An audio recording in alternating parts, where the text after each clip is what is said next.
after we have talked about faith without works is dead, now this is the time that the Lord actually spoke to me sternly while I was fasting and praying.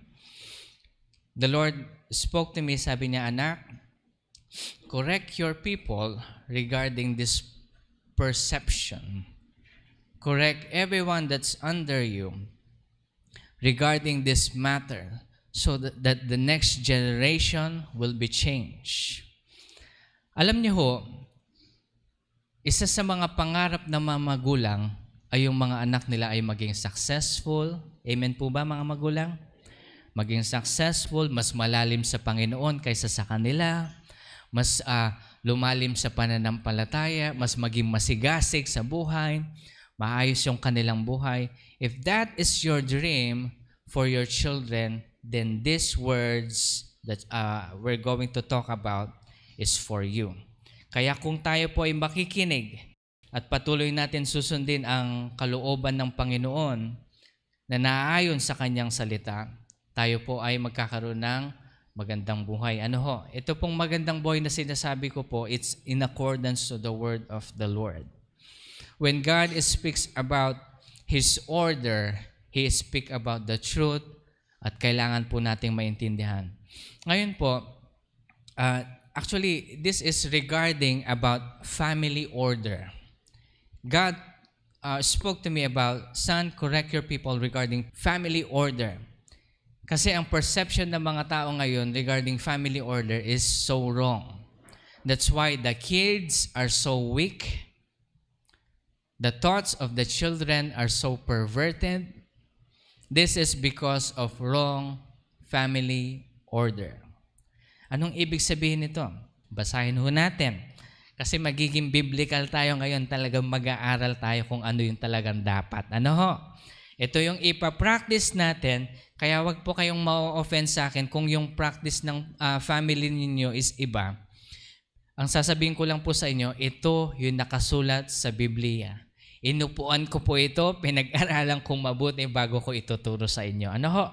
Hindi ko inaral yan as experience, pero inaral ko to as I go through the Word of God. Now, let's open up our Bible in Colossians chapter 3, verse 18 hanggang 25. Colossians chapter 3, verse 18 hanggang 25.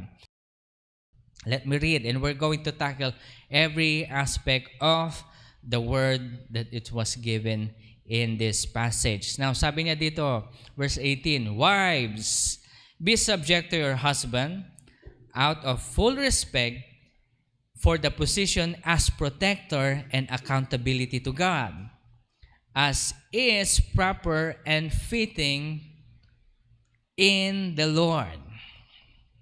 Husbands, love your wives with an affectionate, sympathetic, selfless love that always seeks the best for them.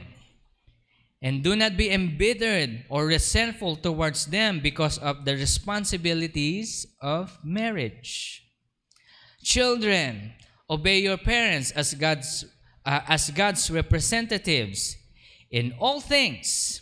For this attitude of respect and obedience is well-pleasing to the Lord, and it will bring you God's promised blessings. Fathers, do not provoke or irritate or exasperate your children with demands that are trivial or unreasonable or humiliating or abusive, nor by favoritism or indifference treat them tenderly with loving kindness, so that they will not lose heart and become discouraged or unmotivated with their spirits broken. Okay. Kala natin nagtapos lang sa children. Meron pa. Servants. Servants. Kasali dito yung mga empleyado kapag kayo ay nagsisilbi sa isang family, stay at home kayo, or you are an employee. Ito yung sabi ni Lord. Verse 22. Servants, in everything obey those who are your masters on earth. Not only with external service as those who merely please people, but with sincerity of heart because of your fear of the Lord.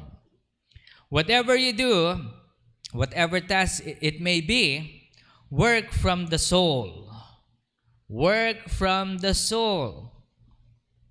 Whatever your task may be, sabi ni Lord, work from the soul.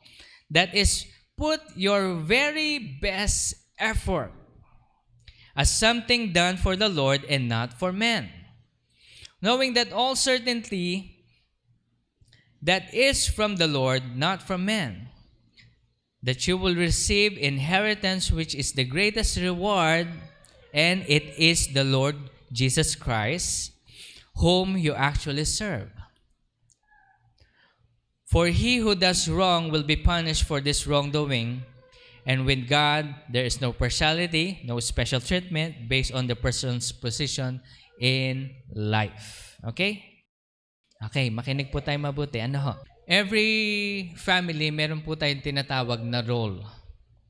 Meron po tayo dapat role na ginagampanan. Ang bawat isa po sa atin dapat lumalagay doon sa role na ibinigay sa atin ng Diyos. So the role and the position, first of all, the role and position of a husband. Lahat po ng tatay magsabi ng, saan na po yung mga tatay natin? Okay. Ayan. Ilan yung tatay natin ngayon? 1, 2, 3, 4. Ayan. O, di ba? 5. Pati si Pastor. Okay. Meron tayong 5 tatay. O, ito ang role ng mga tatay. You are the head of the wife. Head of the house, like Christ is the head of the church, in accordance to Ephesians chapter 5, verse 23, saka dun sa Colossians na binasa natin kanina. Ano ho? You are the head of the wife. Wife, please do not say na, I am the neck, I control the head. No, no, no, no, no, no. That is actually disrupting what the word of the Lord is saying. It's just like, pag sinasabi natin kasing head, hindi siya yung may control, pero siya yung parang leader ng buong pamilya. So fathers, start leading. Start leading. Do not let your wife lead. Alam ko po, magaling talaga si Mrs. Kahit sinong Mrs. pa yan, talagang, bakit yung Mrs. natin magagaling, sinasabi nila. Kaya sila na lang ang mag-lead. No! Wrong! Kasi ang leadership po talaga dapat binibigay yan sa mga tatay. Ano ho? Pastor, paano pag ayaw mag-lead nung tatay? Ano yung gagawin natin? Kaya nga ito po, ini-encourage ko ang bawat ama sa isang pamilya na you are supposed to lead. Lead in kaya nga ito po yung napag-usapan natin nung matagal-tagal na. Seek the Lord and ask the Lord for revelation. Kasi kailangan nyong isulat ang revelation kung ano yung plano nyo sa pamilya ninyo. Hindi lang come what may, kung ano lang yung mangyayari. Kasi let's just go with the flow. No.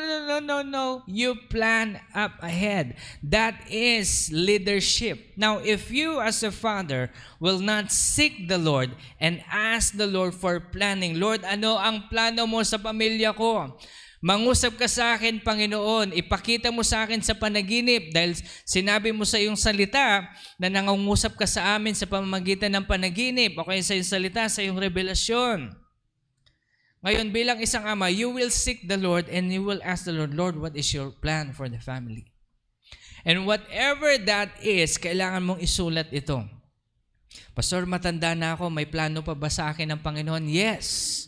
Hanggat tayo'y humihinga pa, dapat sinasaliksik natin ang Panginoon kasi may pakikita at may direction pa rin ibibigay sa atin ng Panginoon. Tandaan po natin, wala pong retirement ang pagiging Kristiyano. Amen? Hindi dahil matanda na kayo na lang mga kabataan dyan. No. Do not waste time. The Lord is coming soon. Kasi darating ang araw, yung reward natin sa langit, kaiinggitan ng madami. Sasabihin nila, sana inayos ko nung nasa lupa ko, pero wala na, it's too late. Kaya ang nakuha na lang nila yung salvation. Nasa langit sila, but they don't have the gifts And remember, that is going to last forever. But that's another topic to talk about. Let's just talk about today. Yung ating mga tatay, you are the head of the house, like Christ is the head of the church. So each one of you is the head of the house. Amen po ba? Number 2, husbands, you are accountable to God. You are accountable to the Lord. Nung nagkamali si Eva, sino ang tinawag ni Lord? Genesis chapter 3 verse 9. Kinain ni Eva ang pinagbabawal ng Panginoon na kainin. Sino ang hinanap ng Panginoong Diyos? Eva, nasaan ka na? Bakit mo kinain yan? Sinabi ba yun ni Lord? Hindi. Ang sabi niya, but the Lord God called to Adam and said to him, where are you? Because Adam is accountable for his wife. Husbands, you are accountable to your wife. Ibig sabihin nito, you are to take care of them. You are the great disciplinarians. Kanino ba itinuro ng Diyos ang patungkol sa fruit of knowledge of good and evil? Kay Adan. Hindi niya sinabi kay Eva, Eva, dapat gawin. No. Sabi ni Lord kay Adam, ituro mo. For you are accountable. Lahat po ng tatay magsabi ng Amen. Okay, accountable po tayo. Ang accountability niyan, ang ibig sabihin nito, halimbawa, accountable po ako sa growth ng bawat isa sa inyo. Kaya nga po, kapag manermon ako dito, ma-offend, ito yung nakasulat sa Bible, kailangan ko sabihin sa inyo. Dahil kapag nag-withhold ako para hindi masaktan yung puso ninyo, nag-withhold ako, I am accountable to God. And if you make a mistake because I did not teach you the correct things, sasabihin ni Lord, bakit hindi mo tinuro? Ikaw ang mapaparusahan dahil sa hindi mo pagturo ng tama. Alam niyo po, malaking responsibility ang pagiging pastor. Malaki din ang responsibility ng pagiging tatay. Dahil you are accountable to your wife's growth spiritually. Also to your children. Okay? Remember, husbands, you are accountable. Ganun po kasi yan. Kaya kapag nagkamali, husbands, pag nagkamali yung wife nyo sa kanyang spiritual maturity, yung sa tinuturo nyo sa mga bata, tapos yung mga bata na pariwala dahil mali yung spiritual growth ni nanay. Sinong sisisihin? Pastor, may isip na naman si wife ko, bakit hindi na lang siya? Dapat siya ang accountable. Sabihin niyo yan kay Lord. Okay? Kasi you are accountable. Amen po, mga tatay. Naku, parang napakamot yung mga tatay. Ano ba yung gagawin ko, Pastor? Kailangan po natin mag-aral ng salita ng Panginoon. Yan. Kasi not only that, hindi lang po yung dun sa accountability, but also, in connection to this, you are also called the disciplinarians of the house. Ikaw yung taga-disiplina. Ulitin ko, hindi si nanay ang taga-disiplina. Si tatay. Kasi nagbabaliktad na po ngayon. Sa amin, si pastor, kapag nagkamali talaga kami, papaluin niya kami, as in yung palong hindi namin makakalimutan sa buong buhay namin. Yan yung palo ni pastor. Sino ba yung pinakamadaming napalo sa amin? Meron kaming record niyan . Kasi talagang pag makulit, papaluin. Yung babakat yung belt ni pastor dyan talaga sa puwit namin. Disiplina. Tapos, tuwing dinidisiplina kami ni pastor dyan, si Mama Dang aalis yan. Ngayon, habang umiiyak na kami, alam mo yung ganong iyak? Alam ko may mga ganong moments tayo nung bata. Dito na ngayon lalapit si Mama Dang. Ikaw ayos yun, tas may pahaplos sa ulo. Okay, kasi ano ba yung ginawa mo? Yan yung love ng nanay, which is we're going to discuss later on. Pero ang ang discipline ng tatay, sila yung palo. Amen? Huwag po baliktad. Kasi pag nagbaliktad yan, madidisrupt yung order, ng family order. Pastor, hindi kasi namamalo yung asawa ko. Turuan yung mamalo. Siya, nanay, kayong paluin niyo si tatay. Disiplinahin mo yung mga anak mo. Okay? Kasi po kailangan yan. Nakasulat din sa Proverbs, spare the rod, spoil the child. Spare, ibig sabihin, pag hindi mo pinalo, may spoil yung bata. Parang ganun. Interpretation ko lang yun. Ano ho? So ano yan? Kailangan po natin gawin yan.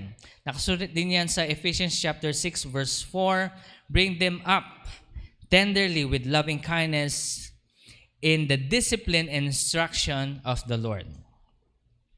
Discipline and instruction of the Lord. Ulitin ko discipline and instruction of the Lord. If you don't know the instruction, read the Bible. Kaya nga dapat ng mga tatay, alam dapat natin yung word. Ngayon, balik muna tayo doon sa pinag-usapan natin kanina. Gusto nyo maging successful yung anak nyo? Gusto nyo buo yung pamilya nila? Kapag kayo nakaranas ng broken family, sasabihin nyo, anak, ikaw ayusin mo yung buhay mo na dapat hindi kayo magiging broken family. Pero kasi nakikita yan sa inyo.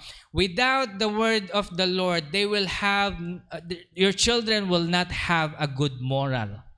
Sabihin na natin, hindi magiging maganda yung pananaw nila regarding morality. Okay? So, ang morality magi-start yan sa inyo. So, tatay, teach them the word. Pastor, hindi ko alam yung word. Mag-aral ka. You need to study the word. Kasi hindi naman tayo pwedeng gusto mo, successful ka agad yung anak mo eh. Hindi pwedeng mangyari yun. If you want your children to be successful in all aspects of life regarding life and godliness, know the word. Teach them. Amen? Okay. Ang daming binibigay na trabaho sa akin ni Pastor. Sabi,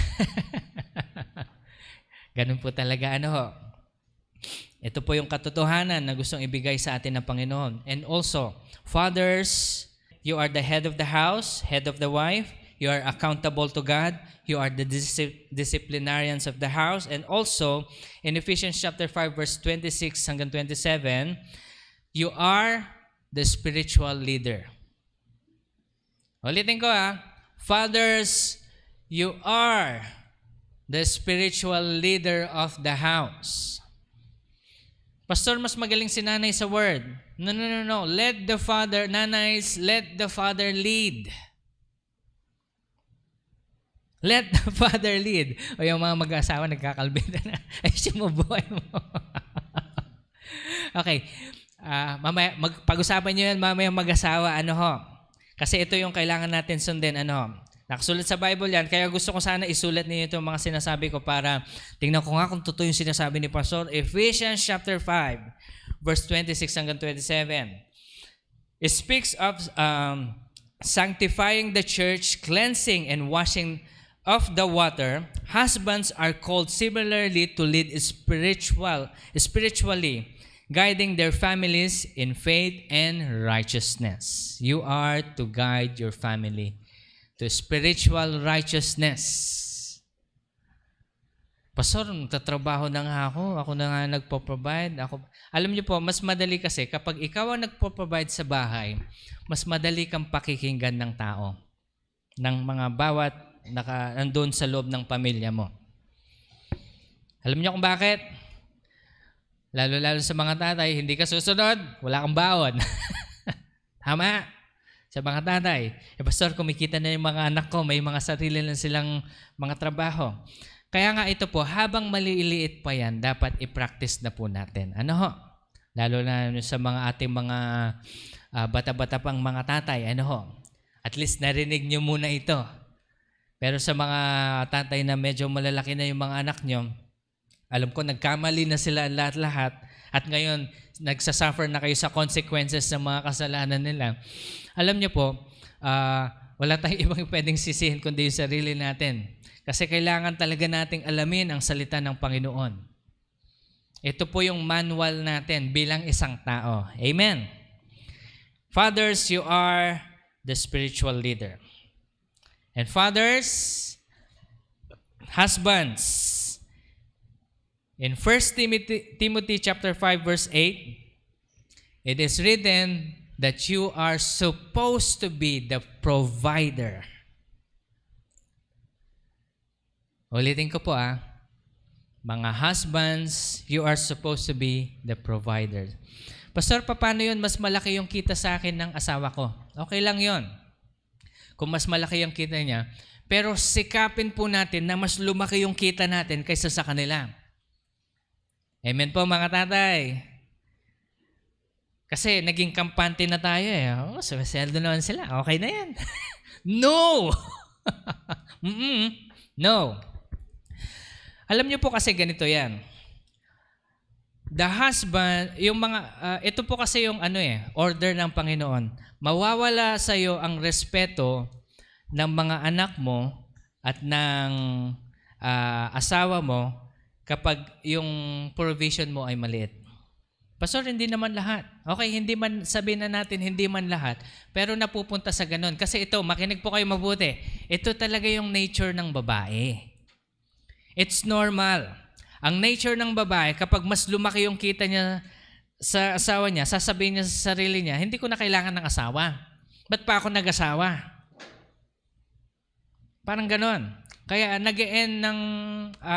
it ends up, may mga nakita na rin akong ganito. Mas lumaki yung kita niya sa asawa niya, tapos yung mga sulsul na kaibigan nung wife, ano ba yung asawa mo?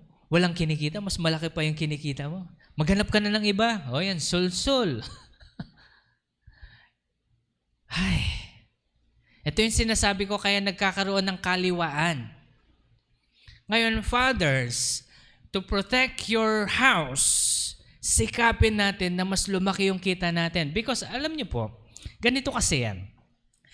The fathers, God has given you the power to create wealth.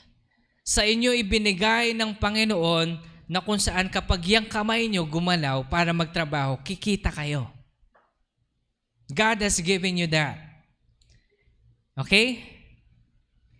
The Lord did not give it to the woman. It was given to you. Yes, may mga pagkakataon na kumikita din yung mga babae. Pero sikapin natin na mas tumaas yung sweldo natin. Ang dami naman pinagagawa ni Pastor. Okay na nga yung buhay namin, ginulo pa ni Pastor. Hindi ko po ginugulo, ito po yung katotohanan. Tingnan niyo ito, no? Tunay nga na nangungusap ang Panginoon po sa atin, kasi ito yung sinabi niya sa akin na kailangan nating i-correct sa household natin. Amen? Hindi po ito overnight. So gagawin natin itong practice to, eventually ipapractice natin. Kaya nga tatay, sikapin natin, mga fathers, sikapin natin na mas kumita pa tayo because God has given you the power. Kasi pag ang tatay kumita ng mas madaming kinikita, ang una niyang iniisip yung mga anak niyang maliliit. Amen? By nature yan. That's normal. Iniisip niya yung pang-aral, yung panggastos, yung kailangan sa bahay, etc., etc. Okay? Amen po ba? Okay, mukhang binigyan ko kayo ng problema pero ito po talaga yung kailangan natin sundin. Again, mga tatay, magsabi po ng Amen. Yan. Ngayon, punta naman tayo sa mga wife. Wives. The role of the wives. Ephesians chapter 5 verse 22 says, it's an instruction. It actually instructs the wives to be subject to your own husband. You are subject to your husbands as to the Lord. This verse emphasizes the concept of submission and respect within marital relationship, acknowledging the husband's role as the head of the family. Submission. Ang mga tatay po, paminsan, I'm talking to the wives. Lahat po ng wives, magsabi ng, okay. Ito po, Marahil hindi nyo maintindihan kung paano tumakbo ang isip ng mga tatay, pero yung mga tatay, nagpaplano yan. At sa tuwing nagpaplano po ang mga tatay, kahit hindi po kayo umaayon sa kagustuhan nila, kasi alam mo yung kahinatnan, mag-suggest po tayo. It's fine to suggest, pero wag tayong ma-offend kapag yung ating mga, bilang mga wife, kapag nag-suggest kayo, tapos hindi tinanggap ng asawa ninyo, wag kayong magagalit. Kasi po, may mga, you have to know the, what do we call this? Yung love words or love language ng asawa ninyo. Ano ho? Kasi ito po, sa mga wife, ano po, kailangan nyo pong maintindihan ito. Ang mga lalaki, hindi mo siya pwedeng sabihin na, itong gawin mo, itong gawin mo. Yung lagi mo siyang sisigawan, hindi makikinig yan. I'm telling you, ayaw ng mga lalaking sinisigawan. Amen, mga lalaki? Nasubukan nyo ng sigawan kayo ng asawa ninyo? Ayoko mag-amen, pastor. Baka mahambalos ako pag-uwi.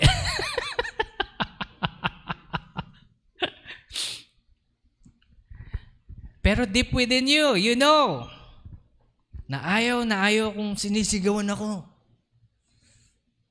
Deep within you, you know. Mga nanay, makinig po kayo mabuti. Mas magikinig sa inyong asawa nyo kapag pa-sweet nyong sasabihin. Pastor, matagal na kami mag-asawa. No. Kaya huwag nyong tatanggalin yun. Kasi that is the love language of every husband. Kausapin nyo sila ng nire-respeto nyo sila. Kasi katumbas na ito yung the way you say to them, it is also a way of submission. Sinasabihan ba natin si Lord, Lord, di mo kasi sinasagot eh. Wala kasing kwenta, Lord eh. Sinasabi ba natin kay Lord yun? Hindi. Kasi we respect God. And the Lord says in His Word, respect your husband as you respect the Lord. Not because he is like the Lord. He makes mistakes. Obviously, we know that. Because not everyone is perfect. Amen? Kaya kailangan pa rin natin sundin yung nakasulat sa Bible. Respect, you tell them in accordance yung pasweet. Okay? Ganyan po yan palagi. Ano ho? Nangamot ng ulo ang ating mga nanay. Ano ba yan, pastor? Nakasulat ba talaga sa Bible yan? Basahin nyo po. Ephesians chapter 5 verse 22. At nakasulat din yan sa Colossians chapter 3 verse 18 hanggang 25. Tandaan po natin. Okay? Ayan. Submit. Wives, you're also to love and support. Love and support. Nakasulat po ito sa Titus chapter 2 verse 4 to 5. Okay?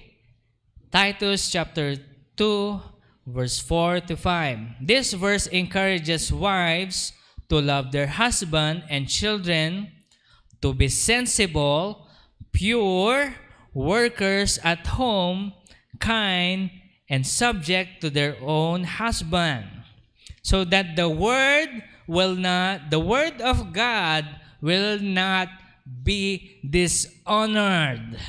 Again, wives, if you do not support and love your husband, you are dishonoring the word. Wives, be careful. Kasi yung blessing ng Panginoon, sa tuwing sinisigawan at binubuliwan nyo yung asawa nyo, you are dishonoring the Word of God. Amen. Pastor, magbabago na po ako. Hingi ako ng tawad sa Panginoon. Hindi ko po kasi alam. Ngayon, alam mo na. Whenever we say something, we must be caring. Yan yung sinasabi ng Panginoon sa kanyang salita. Love and support. Kaya kapag paulit-ulit ko pong sasabihin sa ating mga single ladies, kapag ikaw ay career woman, huwag ka mag-aasawa. Bakit, pastor? Career woman ka eh. Hindi ka makakahanap ng lalaki na susuporta sa'yo. Okay? Nakuha niyo yun? Kailangan supportahan mo yung business ko kasi ang business ko yung ganito, ganyan. Kapag yung malamyang asawa na, sige na nga. Tapos pag kumita si Mrs., sasabihin ng mga kaibigan ni Mrs., ano ba yung asawa mo? Nasa bahay lang. Anong ginagawa ng asawa mo? Alidlid na kita? Ba't yan yung pinakasalan mo? Maghanap ka na ng iba. Di ba? Yan. Break na naman. Sira na naman yung family. Nakuha niyo po ito? Kaya, wives, be careful sa mga pakikinggan ninyo. Amen? Huwag kayong makikinig sa mga kaibigan yung mga ganito. Kung kaibigan nyo man sila, huwag nyo na silang kaibiganin dahil hindi kaibigan yung mga ganito. Ang totoong kaibigan cares for the intactness of the family. Amen? Kapag sinasuggest nila kayo na maghanap kayo ng ibang asawa dahil yung asawa nyo ganyan, hindi. Oras na nag-aiduhan na kayo sa harap ng altar, that's it. Till death do you part, in sickness and in health, richer or poorer. Ito na yung gagawin ninyo. Forever and ever hanggang sa tumating si Jesus. Lahat po ng kasal magsabi ng, ayan, tingnan nyo, kailangan po nating gawin ito para sa Panginoon. Ang sabi din sa word ni Lord is, woman, wives, rather, you are a helpmate and a partner. Helpmate and partner. Genesis chapter 2 verse 18 describes God creating Eve as the helper suitable for Adam, highlighting the wife's role as a companion and helpmate to her husband. Basahin natin sa Genesis chapter 2 verse 18. It is written, you are a helpmate. Amen. Para kapag sinusuportahan mo yung plans. Kaya dapat ito, sasabihin ng mga wife, Pastor, wala kasing plano yung asawa ko eh. Mag-pray kayo. You encourage them na kailangan meron talagang magkakaroon ng plano. Kaya tatay, sikapin natin, mga tatay, husbands, sikapin natin na magkaroon tayo ng plano for the family. Okay? Hindi lang yung plano sa nakuha nyo na yung bahay, lupa, may kotse na kayo, meron na kayong normal na family everything. Ngayon naman, sikapin nyo how to build the kingdom as a family. That's the next step. Kaya lagi po sasabihin sa inyo na ang bawat isa po sa atin, dapat alam natin yung role natin. Nakasulat din ito sa Proverbs 31 verse 10 hanggang 31. Gusto ko pong basahin nyo yan sa bahay, para hindi maubos yung oras natin. Meron na lang akong ilang minuto, Sabi dito, it portrays the ideal wife as capable and virtuous woman who supports her husband, manages the household wisely, and contributes to the welfare of her family. Wife, kayo yung nagmamanage. Okay? Yes, meron tayong leader na yung husband ninyo, pero you are the one who manage everything. Make sure that everyone's working in accordance to their own role. Yan. Ito pa. Ito, importante ito sa mga nanay. Spiritual influence. Mga wives, sabihin po natin, spiritual influence. Ready, go. Yes. You are the source of spiritual influence. The father is the spiritual leader, but the wives, you are the spiritual influence. Hindi pa parehas yun, Pastor? Hindi parehas yun. Iba ang leaders, iba yung nag-influence. Kasi ang bawat nanay po, kailangan po nating maintindihan, meron tayong espiritu, meron kayong espiritu na binigay ng Diyos na ibinigay niya lamang sa mga wife. Wife lang yung mga kinasal lang. Binigay niya sa wife na kung saan yung presensya nyo it affects the whole house. O, pansinin natin itong mabuti, ano ho? Lahat ng may nanay, lahat ng may wife sa bahay, pansinin yung mabuti. Kapag bad mood si nanay, bad mood yung buong bahay. Tama? Yung parang may masamang espiritu. Ano ba ito? Ano nangyari? Si nanay, galit. Galit na naman. Umagang-umaga, galit na galit. Ano naman kinagagalit niya? Parang ang sakit sa dibdib. Tama po ba ako? Tumatawa kayo, ibig sabihin naramdaman yung nararamdaman ko. Okay? It's because, listen to this, mothers. God has given you that spirit. It's a spiritual influence na kung saan yung mothers lang ang meron. Si father wala nito. Kapag si father galit, may certain area lang ng bahay na doon mo mararamdaman.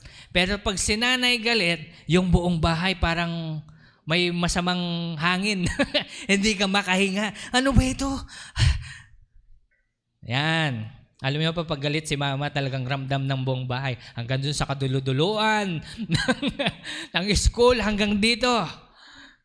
Mararamdaman mo talaga. Kasi nga ito po, makinig po kayo mabuti. Lahat ng nanay, merong ganitong espiritu. God has given you that power.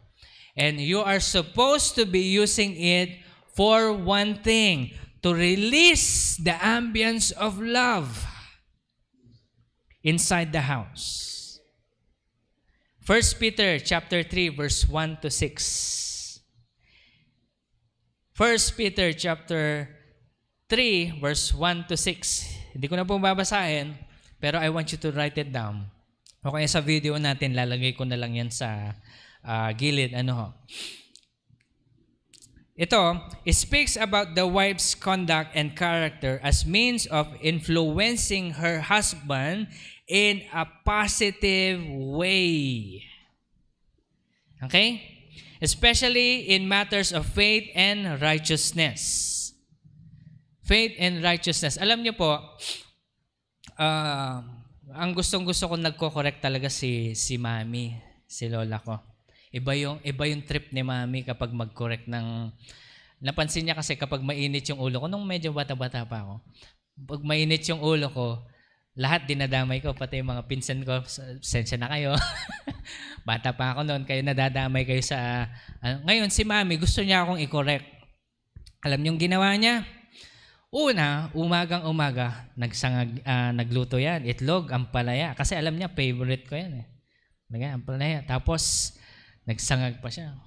Tapos kinatok niya ako sa kwarto. Mak, kain ka na umaga. Ako kasi kapag kinatok ako ni mami sa kwarto para kumain, tatayo ako kagad. Kaya nga ako, sanay na sanay ako sa mainit na pagkain. Yung mga makukulit na kapatid ko, sanay sa malamig kasi sila yung late. Ako yung laging una, no?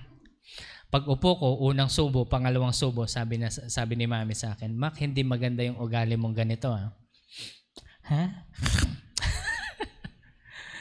Hindi maganda yung kapag mainit yung ulo mo, pati yung hindi maganda yan na po. Dapat baguhin mo yung ugali. Opo, mi. Alam nyo, natandaan ko talaga kasi ang sarap ng pagkain. Natandaan ko yung sermon na up to this point, patay na po yung lola ko. Up to this point, naaalala ko pa. Mothers, you are supposed to correct that way. Amen? With love and with caring. Asan yung caring doon? Pinagluto niya muna. Ikaw ba naman ipagluto ka, sasabihin mo, ayoko na yung pagkain. Gutom ka umaga Hindi ka ayaw, hindi ka tatayo doon. Hindi ka pwedeng magmalaki. Kakain ka doon. So that's how. Ito kasi yan. Kaya nga alam nyo po sa ating mga Pilipino, meron tayong tinatawag o mga kasabihan na ang nanay ang ilaw ng tahanan.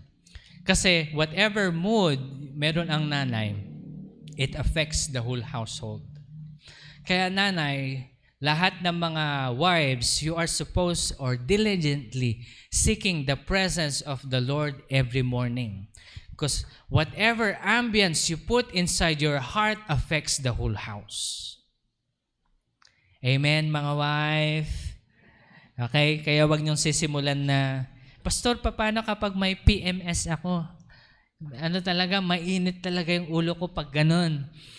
Ano talaga yon, hormones, etc., etc. Sikapin po natin.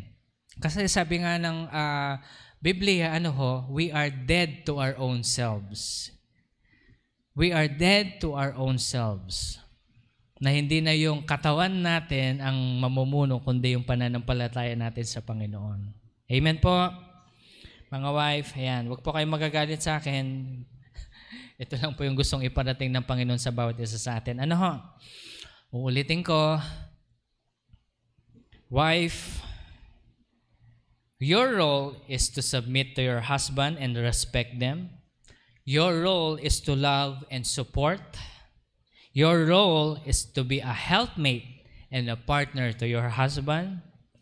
Your role is to be an spiritual influence in the house. Ituturo sa inyo ni tatay at kayo ang magpapalaganap ng ambience. Kaya maganda ang nanay kapag nagbabasa ng Biblia, ito yung lalabas na ambience sa loob ng bahay.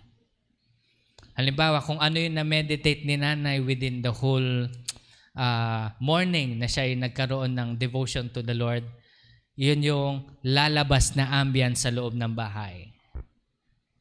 Kaya mga tatay, sabihin natin sa nanay, nagbasa ka na ba ng Bible? Basa ka na ba ng Bible? Ito, yun yung spiritual leadership. Kaya nga ito po, bilang mag-asawa, makinig po kayo mabuti sa mga lahat ng mag-asawa. Meron dapat kayong time together with the Lord. Okay? Meron kayong worship time and prayer time together with the Lord. Amen. Kailangan po ito. Dahil kapag wala po ito, medyo madidisrupt yung sa bahay natin. Meron dapat kayong time kasi sabi ng Bible, what God has joined together, you are one in the flesh. You are one in the flesh. So you do things together. Kaya tatay, mga husband, as leaders, kayo ang magre-remind.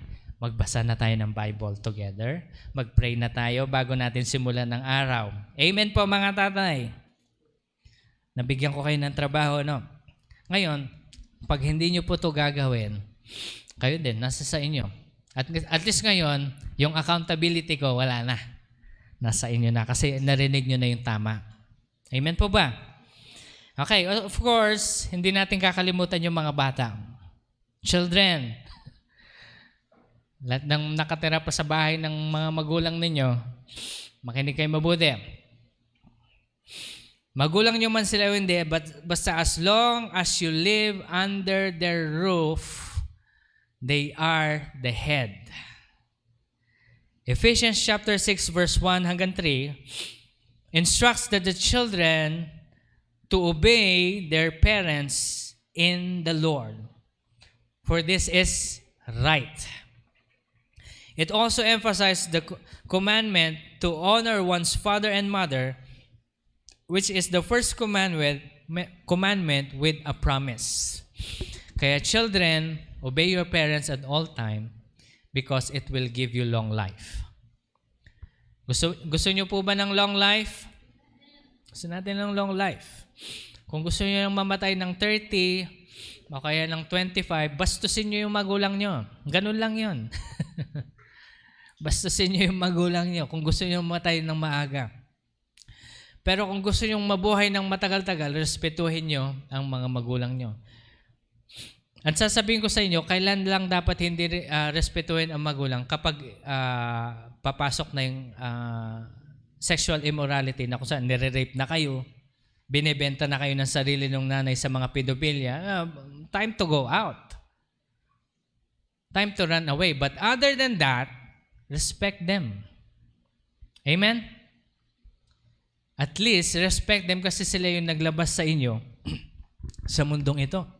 Sasabihin naman ng mga bastos na bata, hindi ko naman gusto lumabas sa mundong ito.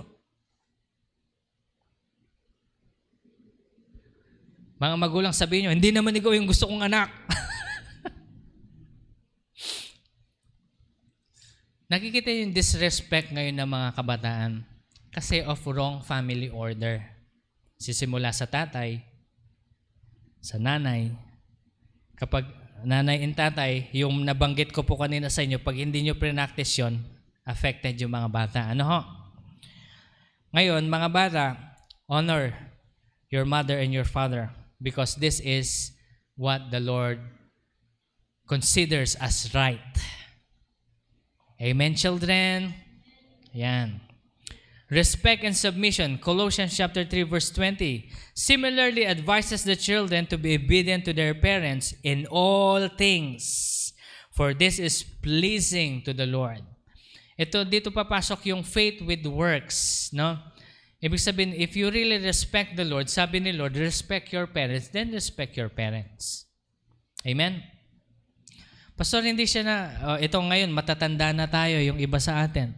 Tapos yung mga tatay o mga magulang natin, matanda na ngayon, uugod-ugod na.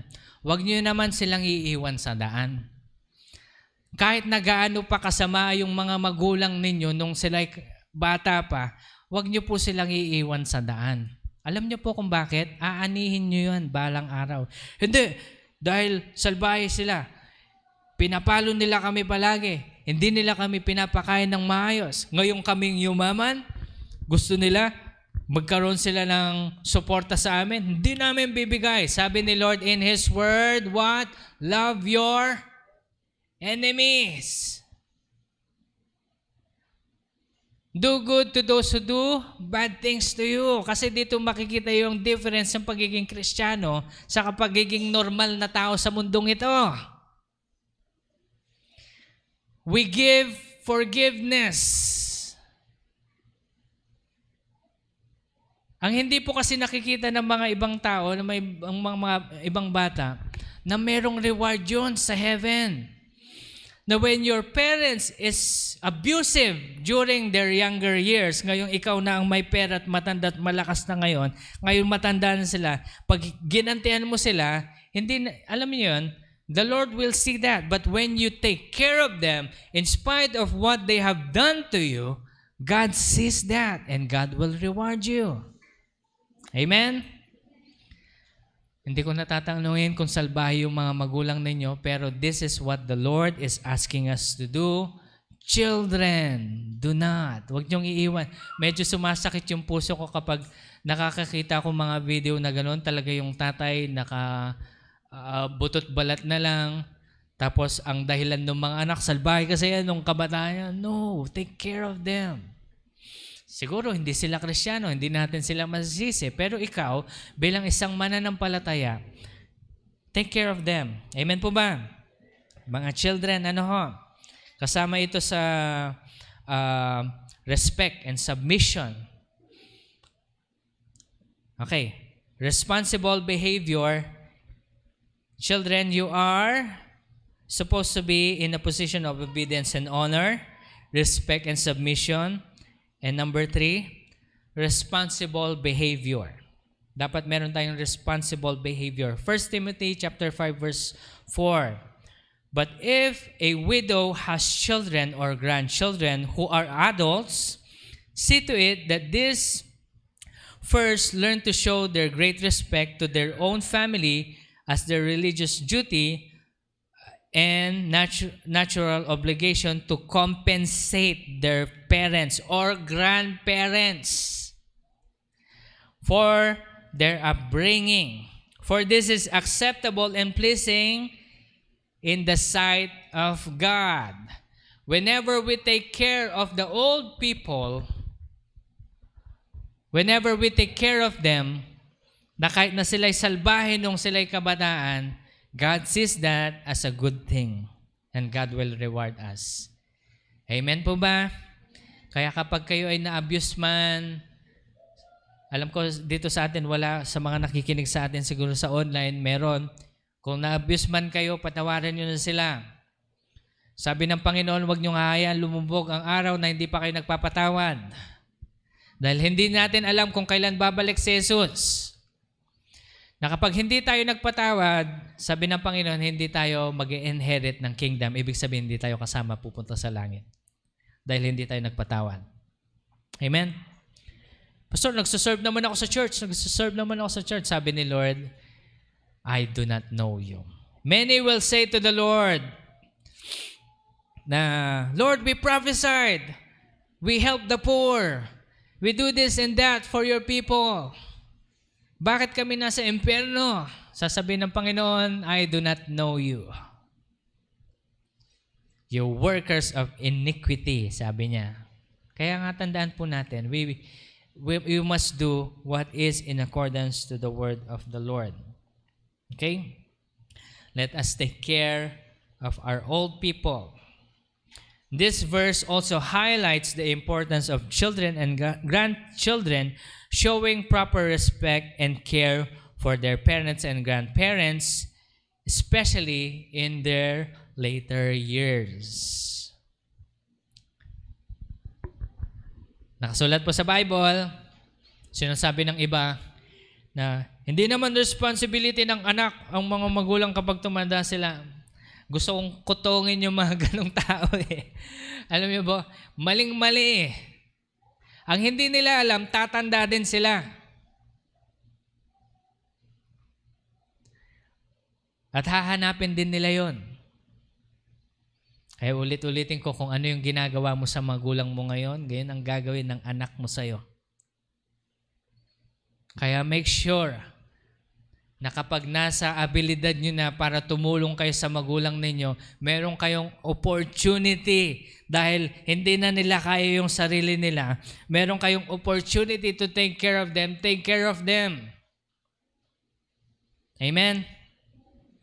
Pastor, pwede mo ba kami tulungan financially? Makinig po kayo mabuti. Ano ho? Tutulungan po lang namin kayo kapag hindi na kayo capable. Halimbawa, ang isang nanay, mag-isa na lang siya, biyuda na siya, lahat ng anak niya patay na, wala na siyang kamag-anak. Ang tawag doon, yun yung totoong widow. Amen. Yun yung tutulungan ng simbahan. Pero kapag yung nanay, meron pa siyang anak na matatanda na at capable pa naman, they are supposed to be the one helping to the mother. Amen. Biblical po yan. Hindi ko po gawa-gawa yan. Ano ho? Kaya wag po tayong ma-open kapag hindi tayo nag-abot ng tulong kasi lagi po natin pinagdadasal yan. Lord, ano ba yung kailangan natin gawin dito sa matters na ito? Tinatanong ko po yan sa Panginoon. And of course, God will always give me the word para sundan po natin. Ano ho? Now, for the next coming Sundays, pag-uusapan pa po natin yung mga bagay. Meron pa pong isa, actually, yung servant. And we're still going to talk about yung correct, proper things regarding, halimbawa, yung kailan ba pwede mag-asawa ulit kapag yung si husband nangaliwa o si wife nangaliwa, pwede na ba mag-asawa agad, etc., etc., mga ganun. We're going to talk about all of these things. We're going to correct the wrong perceptions na meron tayo regarding this kasi ang perception lang natin ay patungkol sa mundo. Kung ano yung ginagawa ng ibang tao, gagayahin lang natin, which is wrong. Kaya nga napapariwala ang ibang pamilya dahil sa mga bagay-bagay na pag-iisip na ganito. Sino ang biktima ngayon? Yung mga bata. Ngayon, biktima yung mga bata, anong mangyayari sa mga bata? Lalaki sila na ganun yung normal sa kanila. Tandaan ho natin mga magulang, lahat ng nakikita ng mga anak natin na ginagawa natin, yun yung magiging normal sa kanila. Pag normal sa inyo ang mga nagsisigawan sa loob ng bahay, walang respeto sa tatay, gagayahin din ng anak niyo yan. Kapag yung tatay inom ng inom, nakahilata lang magdamag buong araw, gagayahin ng anak nyo yan. Be an example. Ang hirap maging magulang, no? Sabi ng iba, ano ba itong napasok ko? Hindi ka talaga lalagay sa tahimik kapag ikaw yung nag-asawa. Sabi nga ng mga madaming nag-asawa. Parang nagising ka na lang ng isang araw, sinabi mo sa sarili mo, ayoko na ng kapayapaan, gusto ko ng gulo. Ayan. Gusto mo ng gulo, mag-asawa ka, sabi nga ni Pastor. Gusto mo ng gulo, mag-asawa ka. Ayan. Pag-uusapan po natin itong lahat, pero I will end it at this passage para po i-implement po natin. Uulitin ko, recap po tayo para hindi natin makalimutan. Husbands, you are the head of the wife, the head of the house. You are accountable to the Lord. You are what we call disciplinarians, taga-disiplina. Ikaw din ang spiritual leader. Tatay, don't forget, you are the provider. Amen? Kapag mas maliit ang sweldo mo kay Mrs., sikapin mong umangat. Sikapin mo. Amen po ba? Kaya nyo yan. The Lord has given you the power. Kung ang Panginoon binigyan niya ng power, ang mga nanay yung spirit ng ambience of influence, kayo, binigyan kayo ng kapangyarihan ng Panginoon to create wealth. Nasa inyo yon. Amen po, mga tatay. Wives, submit to your husband and respect them, love and support them. Helpmate, you are the helpmate and the partner of your husband. Of course, ang hindi natin makakalimutan, ikaw ang spiritual influence ng bahay. Amen? Kaya tatay, siguraduhin mong nagbasa na si nanay ng word. Pastor, hindi ka nagbabasa yung asawa ko eh. Upuan yung dalawa. Halika, magbasa tayong dalawa. Hindi lang ako. Amen. Amen po sa mag-asawa. Nako, kung gusto nyong maayos na Children, lastly, children. Obedience and honor, respect and submission. You are supposed to be responsible with your behavior. Responsible behavior. Huwag natin kakalimutan ito dahil ito po ang kagustuhan ng Panginoon. In the next coming Sundays, again, we're going to tackle all of these things. Amen? May natutunan po ba tayo ngayong umaga? Sige po, lahat po tayo tumayo sa presensya ng Panginoon at pasalamatan natin ang Panginoon because He is continually directing us into His righteousness. Now, everyone, I want you to close your eyes. At sabihin natin sa sarili natin, ipanalangin natin sa Panginoon, Lord, gusto ko po ng godly family. Sa lahat ng may mga pamilya na ngayon, narinig nyo ang salita at yung order ng Panginoon, sabihin nyo sa Panginoon ngayon, Holy Spirit, guide me. Teach me my role inside the house. Tulungan niyo po ako, Panginoon, na naway magampanan ko ito. Sa mga single na nangangarap ng buong pamilya, walang third party, sabihin niyo sa Panginoon, Lord, ipadala niyo po sa akin ang asawa, mapapang-asawa ko, na may takot sa inyo, Panginoon, na kung saan magkakaroon ng buong family, Lord, at hindi po kami magkakaroon ng mga kaliwaan o ano paman. Kaya Ama, Ikaw po ang mag-direct sa akin. Lead me to your path and righteousness as I continue to seek your ways. And let me pray for you. Father, come on, just lift up your hands. Itaas yung mga kamay niyo sa Panginoon. Lord, look at your people, O God, who desires for a longing, Lord, longing for an intact family, complete family, maayos na pamilya, Panginoon, na walang disruption of any kind, na walang anak sa labas, walang ganito-ganyan, Panginoon. Lord, I pray, protect your people from the schemes of the enemy. Protect their children, O Lord God, from the wrong woman and from the wrong man. O God, we pray, O Lord, na may you lead them. Nalilid lang po ko, mga magulang. Pray for your children. Pray for your children. The Lord says, pray for your children. Pray for your children. Lord, protect my children, you say. Protect my children, Lord, from any bad woman or any bad man, Lord, that is going to abuse them, Lord God. But bring a God-fearing man and woman for my children. In Jesus' name. In Jesus' name. Lord, we pray, ikaw po ang mag-bless sa family, Lord God, ng bawat isa at dalangin po namin, kayo na lang pong bahala sa amin lahat. As we continue to seek your face, we pray, O God, reveal yourself to us for your glory, O Lord. Marami pong salamat sa lahat. And today, O God, we give you back all the glory, honor, and praise. In Jesus' name we pray. Amen and amen. God bless you all po. Magandang umaga po sa bawat isa.